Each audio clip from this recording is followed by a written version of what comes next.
Hi everyone! The Attribute or Metric Selector is a very useful tool when creating our dossiers.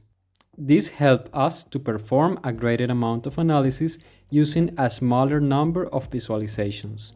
The combo chart that we see on screen shows us the revenue metric versus the cost metric in quarterly time periods. If we make use of the selectors located on the left side, we can change the metrics that we see in the visualization, as well as the time attributes. For example, if instead of revenue I want to analyze profit, I click on this metric. If instead of dividing my data by quarter, I want to divide it by month, I click on month. This is quite useful and allows the user to have greater freedom and flexibility in their analysis. In this video, we will see how to create and use these selectors in our dossiers. The first step is to create a new attribute or metric selector. I go to the menu at the top and click on the filters icon.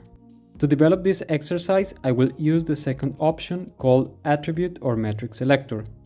A blank selector appears and now I can add the attributes or metrics that I need. The first selector will give the option to change one of the metrics of the combo chart. Therefore, in my dataset, I will drag or double-click on the revenue, profit, and profit margin metrics. As we can see, in the selector appears an icon that says Select Target. This will allow us to indicate the visualization we want to change. I click on the icon and then click anywhere in our combo chart. As we can see, the selector is the source and the visualization the target. Now, I must point out what object, in this case what metric, I want to replace. I click Select a metric and then select Revenue. I go to the top of the dossier and click Apply. After this, the metric selector is ready. To check that it works well, I will select each metric and verify that the visualization changes. Now I want to make some changes to the format of this selector. I go to the Format panel. In the Style section, I click on the arrow and choose Radio Buttons. In the Selection section, I click on the vertical selection. Now I go to the second part, Text and Form format, and change the font size to 12. In the third part of the format, I click Title Bar, and then I click Bold. I also go to the bottom, and in Position and Size, I change these values so that the selector looks much better in the dossier. Finally, I double-click on the title of my selector and type the name KPI Selector.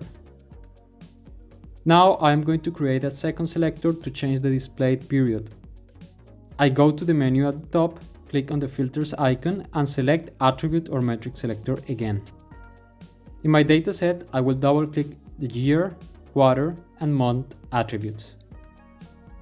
I click Select Target, select Combo Chart, and click Apply. Now I am quickly going to make the same formatting changes that I did with the previous selector. I use Radio Buttons, I change the font size, I place the selector in a better place in the dossier, and finally I rename it to Period of Time. In this way, this page of the dossier is ready. I click Presentation Mode and check that everything is working fine. As we can see, selectors work correctly and help me create different combinations of attributes and metrics without needing to have many visualizations. Now I want to show you a second functionality of the metric or attribute selectors. For this, I go to the next page of my dossier where I find a grid visualization and a selector of different attributes. With this selector, I can replace the only attribute of the grid to be able to analyze the 4 metrics at different levels.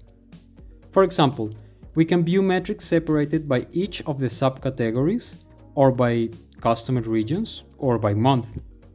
However, we can make a small change to the attribute selector that would help us to enrich our analysis. I click the Edit button. Now I click on the 3 dots at the top right of the selector and select the Allow Multiple Selections option. I go back to the presentation mode to show you the results. If I click on a second attribute, we see how it is added to our grid, instead of replacing the initial attribute. In this way, I can add all the attributes I need and create multiple combinations of dimensions. As you can imagine, we could also create a selector of the same type, but for metrics. This has been all for today's video. I hope this tool will be helpful for you. If you have any questions, you can write them in the comments.